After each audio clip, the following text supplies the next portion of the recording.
Good morning, good afternoon, good evening, guys. Kevin sir back from Personal Tutor. Standard 10th Geography की बात चल रही है. Playlist है वो. Topic Chapter 1 से ले रहा हूँ and the topic is types of resources. इसके पहले यहाँ पर एक activity दी गई है. अभी मैं आपको जितने resources बताने वाला हूँ, you need to go ahead and try to identify at least 2 resources from each category. So we'll do that, okay? Previous video में मैंने आपको बताया था कि रिसोर्सेज को कैसे बाइफरकेट किया गया. अभी उसको थोड़ा सा और डेप्थ में बता रहा हूँ. टाइप्स ऑफ रिसोर्सेज से बेसिस ऑफ ओरिजिन अगर हम देखें, ओरिजिन के बेसिस पे अगर हम रिसोर्सेज की बात देखें तो वो होते हैं बायोटिक रिसोर्सेज और एबायोटिक रिसोर्सेज. बायोटिक रिसोर्सेज वो रिसोर्सेज होते हैं जो हमें बायोस्फीयर से मिलते हैं. बायोस्फीयर क्या है? बायोलॉजी क्या है? Study of life. नाउ सीधी सी बात है, बायोस्फीयर मतलब ये जो हमारे आसपास जो लाइफ है उससे हमें चीज़ें मिल रही है, सच एज ह्यूमन बींग्स हैं, फ्लोरा फौना. फ्लोरा फौना मतलब वेजिटेशन, एनिमल्स, वो सब चीज़ें मिल रही है. फिशरीज मिल रही है, लाइफ स्टॉक्स मतलब हमारी ये भेड़, बकरियाँ, cows, buffaloes, bulls and all, ये सब चीज़ें आ गई है. म्यूल्स भी आते हैं उसके अंदर. अब ये जो रिसोर्सेज हैं, they are very important for us. इनको कैटेगराइज करा गया है biotic resources, they have life. Next आता है abiotic resources. On the basis of origin हम बात कर रहे हैं, मतलब ये कहाँ से पाए गए हैं, कैसे किस रूप में पाए जाते हैं. एबायोटिक रिसोर्सेज वो होते हैं जिनमें सीधी सी बात है, जिनमें लाइफ नहीं है. All the non living things that we use as resources, for example rocks, metals. अब यहाँ पे मैंने आपको बताया था that you can go ahead and identify 2 resources on this category. तो बायोटिक रिसोर्सेज के अंदर अगर हम बात करें तो वो रहेगा milk. Milk is a biotic resource. Again अगर हम बात करें तो your honey, that comes as a biotic resource. And so many things. अगर हम देखें गोबर गैस वगैरह जो भी बन रही है, हमारे बायोगैस एंड ऑल, ये सब आ रहा है, वो सब इससे आता है. नेक्स्ट रॉक्स एंड मेटल्स की बात हो रही है, ये biotic resources. Rocks and metals मतलब मार्बल हो गया, ग्रेनाइट हो गया, मेटल्स में आयरन हो गया, एल्यूमिनियम हो गया, ये सारे इस चीज़ में आते हैं. नेक्स्ट आता है on the basis of exhaustibility. मतलब on the basis of exhaustibility मतलब ख़त्म होने के बेसिस पे कितनी जल्दी ख़त्म हो सकते हैं जो रिसोर्सेज, वो on the basis of exhaustibility यहाँ पे बताए गए हैं. एग्जॉस्टिबिलिटी के बेसिस पे अगर हम देखें तो 2 टाइप के रिसोर्सेज है. पहला है renewable resource. Now renewable resource क्या होता है? These resources are the ones that can be renewed or reproduced by any process. कोई सा physical process होगा, chemical process होगा, compounding होगा, कुछ भी होगा, mechanical thing होगी, but they can be reproduced. तो यहाँ पे हम उसको renewable resource कहते हैं. जैसे solar energy, yes, everyday हमें मिलती है. wind energy है, फॉरेस्ट, वाइल्ड लाइफ, वाटर, ये सब हमें मिलता है. तो ये मैंने आपको बताया प्रीवियस वीडियो में, मैंने आपको बहुत क्लियरली बताया कि ये रिसोर्सेज उन रिसोर्सेज की कैटेगरी में आते हैं. अब ये रिसोर्सेज जो होते हैं ये और भी ज़्यादा आगे डिवाइड होते रहते हैं. जैसे कि आपने प्रीवियस चार्ट में देखा था, ये और भी ज़्यादा डिवाइड हो जाते हैं. But let's keep it up till here. Non renewable resources आते हैं. नॉन रिन्यूएबल रिसोर्सेज वो रिसोर्स होते हैं जो कि एक जियोलॉजिकल इपॉक मतलब एक बहुत लंबे टाइम के बाद में डेवलप होते हैं. जियोलॉजिकल क्लॉक की अगर हम बात करें तो अर्थ की एज अगर हम देखें तो बिलियंस ऑफ ईयर्स में आती है. बिलियंस ऑफ ईयर्स को हम 100 ईयर्स हमारी एज से अगर कंपेयर करके देखें तो वी आर मिन्स्क्यूल्स, मतलब हम एक डॉट भी नहीं है. Just imagine the whole city of yours and then a dot in the city. हमारा एग्जिस्टेंस वो डॉट है. हालांकि उस डॉट ने भी पूरा इकोलॉजिकल इम्बैलेंसेस ला दिए हैं, बट स्टिल ये रिसोर्सेज नॉन रिन्यूएबल रिसोर्सेज है. बहुत लंबे पीरियड के बाद में, बहुत लंबे जियोलॉजिकल टाइम पीरियड के बाद में डेवलप होते हैं. मिनरल्स हो गए, फॉसिल फ्यूल्स हो गए, बहुत लंबे टाइम, इनको मिलियंस ऑफ ईयर्स लगते हैं. और ये रिसोर्सेज एक बार डिप्लीट हो गए ना तो उसके बाद में रिन्यू नहीं होंगे. पेट्रोकेमिकल्स ख़त्म हो गए, फिर रिन्यू होने में it will take a long time. That is the thing that actually happens. अब आते हैं ओनरशिप के बेसिस पे. जैसा कि मैंने आपको बताया, ओनरशिप के बेसिस पे रिसोर्सेज फिर से 3-4 पार्ट्स में डिवाइडेड होते हैं। इंडिविजुअल रिसोर्स, ये इंडिविजुअल रिसोर्स ये होता है, एक पर्सन है, उसने एक जगह की लीज ले ली, गवर्नमेंट को देके वो जगह उसकी हो गई, वहाँ से जो भी रिसोर्स प्रोक्योर हो रहा है वो उसका रिसोर्स होगा, वो उसको अपने बेसिस पे सेल कर सकता है। टाटा स्टील, तो टाटा जो अपनी माइन से स्टील निकालती है वो टाटा ही बेचेगा, आप उसको वहाँ पर उसको आप रिलायंस स्टील नहीं कह सकते हो। रिलायंस पेट्रोकेमिकल्स, उसको आप रिलायंस की ऑयल फील्ड से निकले पेट्रोकेमिकल्स बोल सकते हो, उसको रिलायंस ही बेचेगा, उसको लाइक बिरला नहीं बेच सकता। तो ये इंडिविजुअल रिसोर्सेज हो गए। जैसे कि इंडिविजुअल रिसोर्सेज के अंदर आते हैं लोगों के खेत, उनके farms, these all things come under the example of resources under individuals.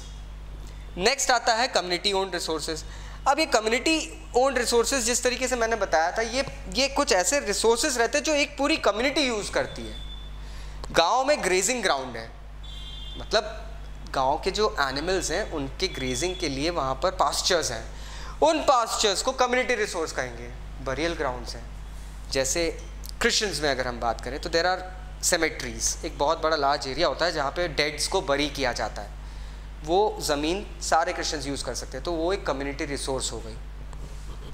इसी तरीके से आगे भी अगर हम देखें तो ये सारे रिसोर्सेज उस कैटेगरी में आते हैं। पॉन्ड्स आ गए, प्लेग्राउंड आ गए, स्टेडियम आ गए, आपके घर का, आपकी कॉलोनी का गार्डन देख लो आप, जहाँ आप शाम को खेलने जाते हो, that is a community resource. Next आता है नेचुरल रिसोर्स। अगर हम देखें तो कायदे से अगर देखा जाए तो एक कंट्री के अंदर, कंट्री की बाउंड्री के अंदर जितने भी ये इंडिविजुअल हो गए और जो भी एबायोटिक जो भी रिसोर्सेज हो गए, कम्युनिटी हो गए, ये एक देश के अंदर आते हैं, तो ये सारे एक देश के रिसोर्स बन जाते हैं, नेशनल रिसोर्स बन जाते हैं। Government has a power minded to procure your private resource as well, it does. So please इस डिलेमा में नहीं रहना कि नहीं वो प्राइवेट रिसोर्स है तो हमारा ही है। Government has the full power to go ahead and take over it. आपने देखा है कुछ अथॉरिटीज़ रहती है जो रोड्स को डेवलप करती है, रोड्स उनके अंडर में आते हैं। NHAI जैसे national highway authority of India, अगर NHAI की बात करें तो हमें ये नहीं समझना चाहिए कि सारे रोड्स उनके हैं, ये उनकी प्रॉपर्टी है, नहीं। उन्होंने गवर्नमेंट से परमिशन ली है, गवर्नमेंट ने उनको कुछ लीज, कुछ फीस के बदले में इन चीज़ों का रखरखाव, देखरेख और ओनरशिप दिया है, जिसका वो प्रॉपर फी भरते हैं गवर्नमेंट को। So things whatever come under the resource, मतलब the boundary of a country are known as national resources. अगर हम ये देखें, ये बहुत इंपॉर्टेंट क्वेश्चन है, ये कोविड के पहले बोर्ड्स में मेरे स्टूडेंट्स को आया भी था। इंडिया के रिसोर्सेज की जो लिमिट होती है ना, वो पॉलिटिकल बाउंड्री, एक देश की पॉलिटिकल बाउंड्री, सी हम एक देश की पॉलिटिकल बाउंड्री देखते हैं, लेकिन आपको पता है वो पेन से एक बाउंड्री बनाई गई है। जब वहाँ एक्चुअली जाके देखोगे तो आपके पेन से बनी हुई जो बाउंड्री होती है ना, वो बहुत लार्ज एरिया बन जाता है। मैप पे तो एक पेन की लाइन बनी है। अब दिस इज़ अ मैप, अगर मैं बताऊँ आपको तो मैप अगर रहता है तो वो बहुत क्लियरली एक तरीके से इसको आप मैप समझो, ये पूरा area. Now guys let me tell you one thing, ये हम पता नहीं कहाँ ऊपर से देख के बता रहे हैं दिस इज़ अ मैप, लेकिन नीचे जाके ये जो एरिया है ना, ये जिसके अंदर ये रेड लाइन जिस एरिया को कवर कर रही है, वहाँ पे कहाँ तक रहता है, वो कन्फ्यूजन क्रिएट कर लेता है। So for that very reason what happens is these kind of resources are mentioned. हम लोगों की एक स्पेसिफिक पॉलिसी बना दी गई है कि जो पॉलिटिकल बाउंड्री और ओशनिक एरिया है 12 नॉटिकल माइल्स, मतलब 22.2 किलोमीटर्स तक का जो एरिया रहता है कोस्ट से भी, वो हमारा रहेगा। मतलब हमारे इंडिया के समुद्री तट से, हमारे इंडिया की कोस्ट लाइन से आगे, कि किसी लैंड पे तो आप डिफाइन कर लोगे भैया यहाँ तक है, ये हमारा, ये है बॉर्डर और ये हमारी बॉर्डर है।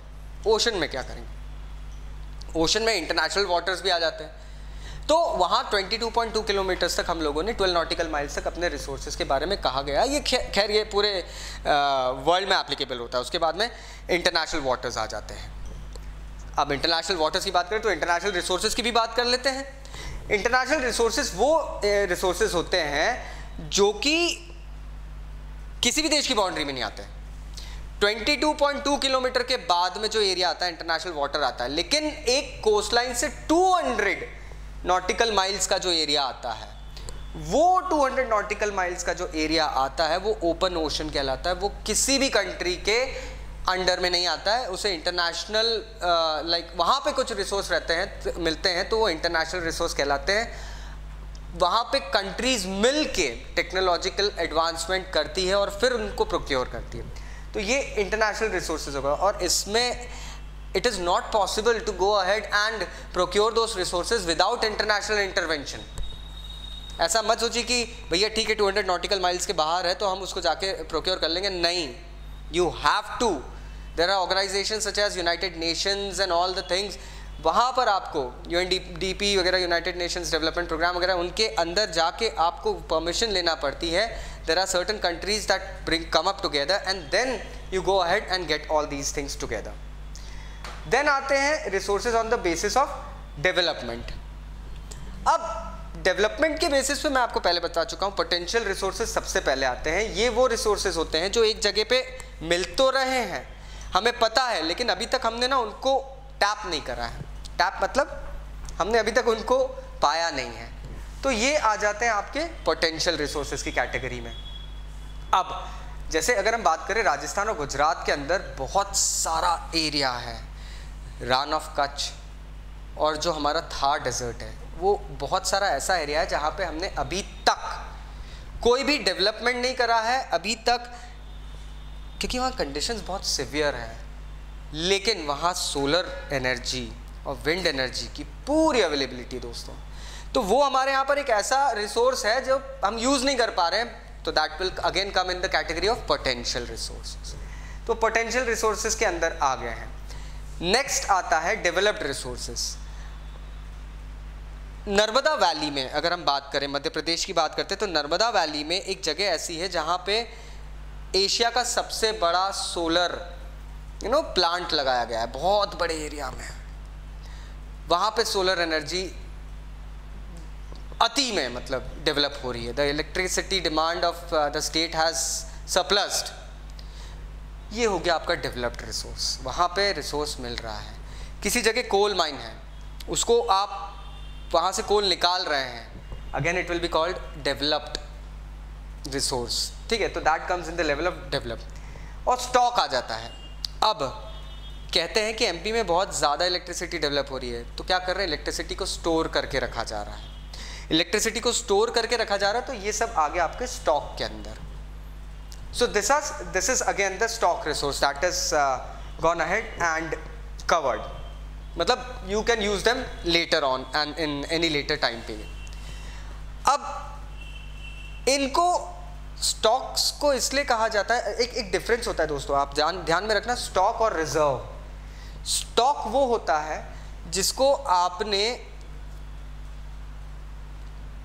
अपने पास संभाल के रखा है, लेकिन आपने ये नहीं करा है कि आप उनको एकदम से मिक्स कर देते। फॉर एग्जाम्पल, यहाँ पर एग्जाम्पल दिया है, वी नो हाइड्रोजन और ऑक्सीजन मिलके क्या बनाते हैं, वाटर। लेकिन वी डोंट हैव, हमारे पास बहुत है स्टॉक में ऑक्सीजन और हाइड्रोजन, लेकिन हमारे पास वो टेक्नोलॉजी नहीं है कि हम उनको मिक्स करके वाटर बना पाए आर्टिफिशियली, मतलब जो नेचुरली क्रिएट होता है हम मैन मेड वे में नहीं बना पा रहे हैं। सो उसको स्टॉक रिसोर्स कहा गया है।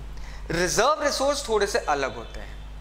रिजर्व रिसोर्सेज वो होते हैं जिनके बारे में हमको सारी इंफॉर्मेशन है कि किस तरीके से इनको मिक्स करके क्या चीज़ बना सकते हैं हम लोग, हमारे पास में सारी टेक्निकल इंफॉर्मेशन है, सब कुछ है, we can work up on that thing and it is kept, so that is reserve. Please ये ध्यान रखना, difference between stock and reserve. Stock resources वो होते हैं जिनकी अबंडेंस है but we don't have the technology to use them और to change them into something useful. Reserve में वो रिसोर्सेज होते हैं जिनकी टेक्नोलॉजी है हमारे पास में, we know how to use them but we have kept them for future. So I hope you got the topic. Still अगर कोई डाउट्स है तो नीचे कमेंट बॉक्स में कमेंट करना शुरू करो। I have started going ahead and reading the comments of my fellow students. Thank you so much. Meeting you again after so long time. Take care. Bye bye.